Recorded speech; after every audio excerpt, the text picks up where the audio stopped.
Orang tua pun menginginkan si buah hati tumbuh cerdas. Namun, terkadang kecerdasan intelektual atau IQ dasar si kecil bisa mempengaruhi.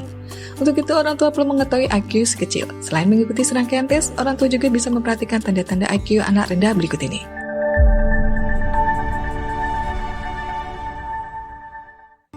IQ sendiri merupakan indikator untuk mengukur kecerdasan seseorang. Kecerdasan yang dimaksud dalam hal ini adalah kemampuan belajar dan menangkap pengalaman.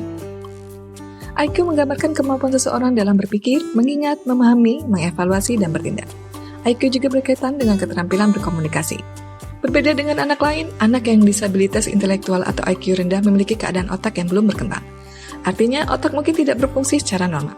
Hal ini dapat mengganggu proses belajar si anak. Tingkat disabilitas intelektual sendiri dibagi ke dalam 4 tingkatan, yakni ringan, sedang, parah, dan mendalam. Keadaan parah dan mendalam bisa diketahui segera setelah lahir. Namun, tingkatan yang lain bisa disadari ketika mereka gagal memenuhi perkembangan umum sesuai umurnya. Tanda IQ anak rendah akan beragam berdasarkan tingkatannya. Namun, secara umum disabilitas intelektual ditandai oleh beberapa hal berikut. Terlambat duduk, merangkak, dan berjalan, kesulitan berbicara dengan jelas, sulit untuk mengingat, ketidakmampuan untuk berpikir logis, kesulitan belajar, kurangnya rasa ingin tahu. Pada kebanyakan kasus, gejala tersebut dimulai pada masa kanak-kanak atau remaja. Sayangnya, orang dengan disabilitas intelektual termasuk IQ rendah ringan tidak menunjukkan tanda yang jelas sampai mereka mulai mengalami kesulitan dengan tugas sekolah. Pada anak, disabilitas intelektual bisa ditandai dengan beberapa hal.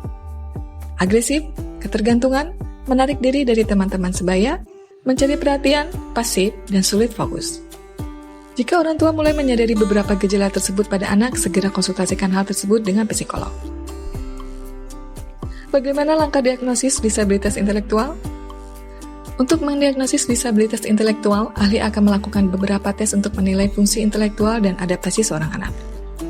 Tes-tes tersebut dapat meliputi beberapa hal. Salah satunya adalah tes IQ. Anak dengan skor 70 hingga 75 dapat mengindikasikan ketidakmampuan berpikir. Selain itu, dilakukan juga tahap wawancara, tes medis umum, tes psikologi, serta tes pendengaran, bicara, dan penglihatan. Tidak hanya membutuhkan penanganan medis, anak juga perlu mendapatkan dukungan keluarga dengan maksimal. Dengan dukungan dan perawatan yang tepat, sebagian besar penyandang disabilitas mampu memberikan kontribusi yang luar biasa di masyarakat.